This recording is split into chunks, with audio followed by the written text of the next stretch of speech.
What's up, everybody? James Sweezy here, and real quick, I get messages all the time, and some of them are even rude, and they're like, what's your solution? And you better not tell me the 12 steps or AA or NA or anything like that. And then I say, well, that's not all of my solution, but it is a majority of it, and why is it that you don't like it so much? And I usually get the same response. It's like, well, I went to the meetings, I tried AA and NA, and it just didn't work for me. And look, I'm not denying that. Maybe there's people that don't work for, but you should always ask yourself this. I'm going to challenge you real quick. Maybe you're like me, and when I was in high school, I went to every single math class because I had to, but I still failed it. And why is that? Is it because the teacher was giving me bad information? Is it because school just doesn't work?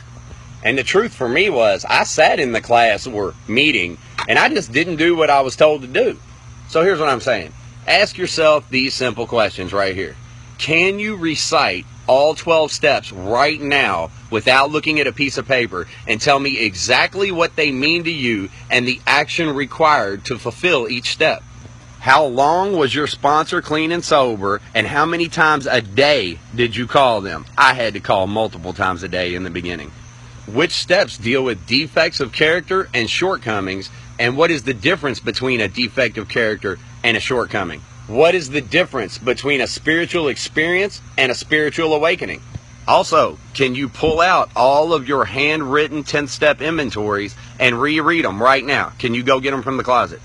And look, if you can't, that's okay. I'm not picking on anyone. I'm just saying there is a clear and concise way to do this, and sitting in a meeting will not do all of it. You ever hear someone say, meeting makers make meetings? Let me tell you something. Meeting makers die of untreated alcoholism all the time.